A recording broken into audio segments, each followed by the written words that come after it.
ಅಂಜನಾದ್ರಿ ಬೆಟ್ಟಕ್ಕೆ ಪಾದಯಾತ್ರೆ ಹೋಗ್ತಿದ್ದೀರಾ ಅನ್ನುವಂಥದ್ದು. ಸೊ ಈಗ ಇನ್ನು ಚರ್ಚೆ ಏನಂದ್ರೆ ಬಿಜೆಪಿ ಜೊತೆ ಹೋದ ಕೂಡಲೇ ನಿಖಿಲ್ ಕುಮಾರಸ್ವಾಮಿ ಅವರು ಹಿಂದುತ್ವದ ಕಡೆ ಹೊರಳಿದ್ದಾರೆ ಅಂತ.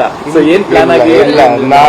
ನಾನು ಎಂದೂ ಕೂಡ ಇವತ್ತು ನೋಡಿ ಜನವರಿ 22ನೇ ತಾರೀಕು ಕಾಕತಾಳಿ ಏನೋ ಗೊತ್ತಿಲ್ಲ, ನನ್ನ ಹುಟ್ಟುಹಬ್ಬದ ದಿನ.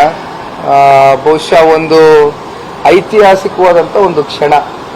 ಪ್ರತಿಯೊಬ್ಬರು ಕೂಡ ಇವತ್ತು ಆ ಜಾತಿ ಈ ಜಾತಿ ಆ ಕಮ್ಯುನಿಟಿ ಅಂತಕ್ಕಂಥದ್ದೆಲ್ಲ ಇವತ್ತು ಇಡೀ ದೇಶ ಎದುರು ನೋಡ್ತಾ ಇರ್ತಕ್ಕಂಥ ಒಂದು ಐತಿಹಾಸಿಕವಾದಂಥ ಒಂದು ಕ್ಷಣ. ಅಯೋಧ್ಯೆಯಲ್ಲಿ ರಾಮ ಮಂದಿರ ಏನು ಓಪನ್ ಆಗ್ತಾ ಇದೆ. ಬಹುಶಃ ಇದಕ್ಕಿಂತ ಒಂದು ಖುಷಿಯಾದಂಥ ಒಂದು ವಿಚಾರ ಇನ್ನೊಂದಿಲ್ಲ.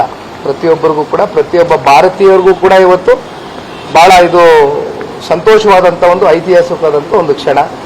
ಹಾಗಾಗಿ ಕೆಲವೊಂದಷ್ಟು ಕಾರ್ಯಕ್ರಮಗಳು ನಮ್ಮ ಮೂಲಕ ನಾವು ಒಂದು ಸೇವೆ ಮಾಡಬೇಕು ಅಂತಕ್ಕಂಥದ್ದು ನಾವು ಅಂದ್ಕೊಂಡಿದ್ದೇವೆ.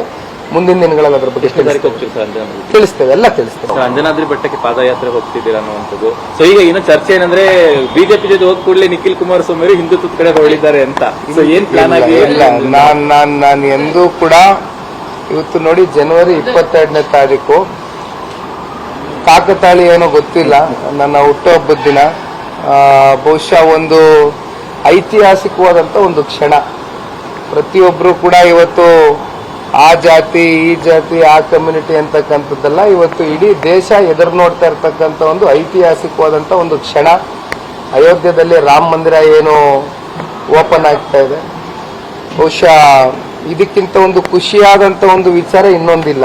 ಪ್ರತಿಯೊಬ್ಬರಿಗೂ ಕೂಡ, ಪ್ರತಿಯೊಬ್ಬ ಭಾರತೀಯರಿಗೂ ಕೂಡ ಇವತ್ತು ಬಹಳ ಇದು ಸಂತೋಷವಾದಂಥ ಒಂದು ಐತಿಹಾಸಿಕವಾದಂಥ ಒಂದು ಕ್ಷಣ.